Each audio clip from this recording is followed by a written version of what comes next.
Trump just released secret UFO files. Not conspiracy theories, actual government UFO documents hidden for decades. Over 1,700 pages were released, and officials admitted they still can't explain 171 mysterious encounters.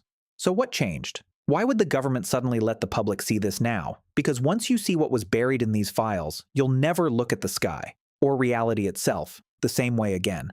So let's get grounded in what actually occurred, because the details matter here. The Trump administration, building on executive orders and a broader push for government transparency, directed agencies to declassify a significant batch of UAP, that's unidentified aerial phenomena, which is the newer, more serious term, related documents. We're talking about materials from the Pentagon, the CIA, and various defense intelligence branches that had been locked away, some of them since the Cold War era. And weirdly, the release itself was almost anticlimactic. Like, there was no dramatic press conference, no Rose Garden announcement, just here they are, posted, downloadable, like a firmware update for reality. But once researchers and journalists actually started going through the files, things got interesting fast. What the files actually contain. Some of what's in there confirms things we already suspected. Programs with cryptic names, programs that existed, had budgets, had personnel, dedicated entirely to studying unidentified aerial objects. Not as a fringe hobby, as a serious national security priority.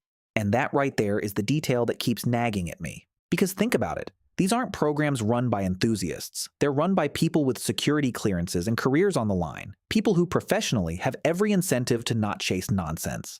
And yet, here are the documents, here are the memos, here are the incident reports from military pilots, trained, experienced observers, describing objects that, by their own technical assessments, should not be able to do what they were doing. Hovering at 80,000 feet, dropping to sea level in seconds, accelerating without any visible propulsion, making turns that would liquefy a human pilot. You read that, and you think, okay, one of a few things is true.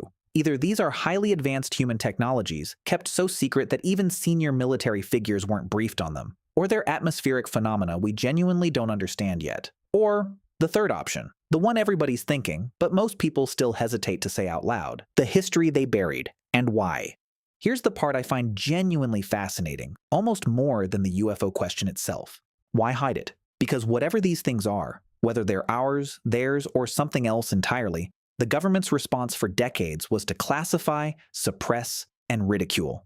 There are files in this release that reference the active discrediting of witnesses, military pilots who reported sightings and were quietly reassigned, scientists who raised questions and found their funding evaporated. That's not what you do with something you're confident about. That's what you do when you're scared, or when you know something you can't explain, and you've decided the public can't handle that uncertainty. And honestly, I kind of understand that impulse, even if I think it was wrong, because uncertainty at that scale, uncertainty about whether we're alone, whether our airspace is actually ours, whether there are things operating on physics we don't have equations for, that's not a comfortable uncertainty to sit in. It's destabilizing in a way that goes right to the bone.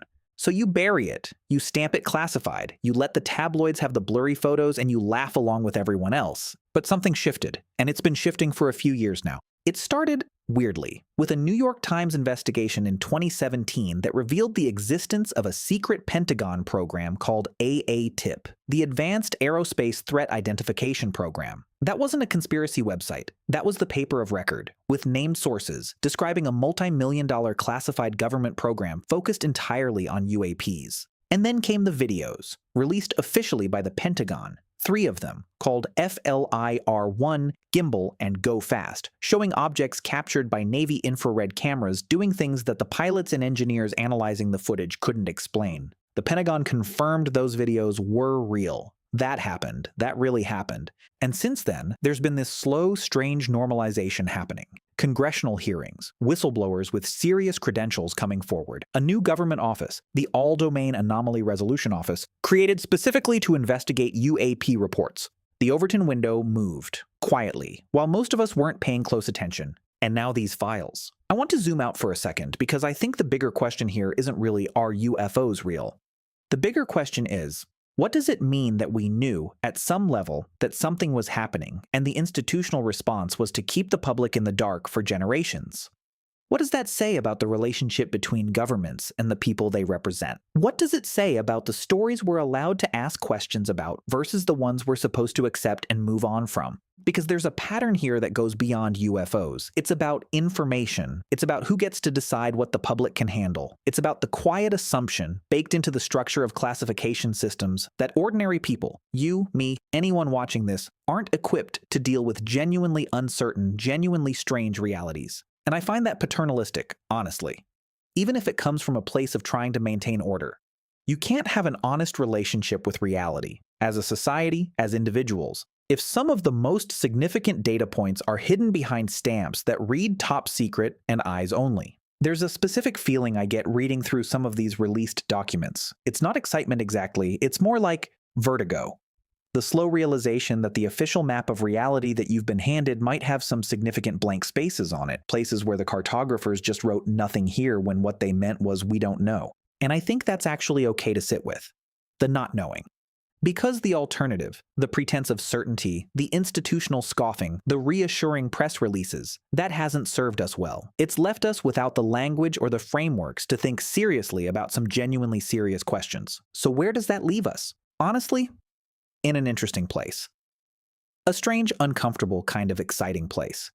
These files don't answer the big question. They don't confirm little green men or hand us a Rosetta Stone for contact. But they do something almost more important. They confirm that the question was always worth asking, that serious people took it seriously, that the dismissal was, at least in part, a performance. And maybe that's the most human thing in all of this. The desperate need to feel like we understand our world, our sky, our place in the universe, and the lengths we'll go to protect that feeling. We're in a moment now where the edges of the official story are fraying, where documents are public that weren't before, where the question of what's up there, what's been up there, is back on the table in a serious way. The files are out. What we do with them, that part's up to us. Subscribe to the channel. Every week, we publish fascinating videos about everything imaginable.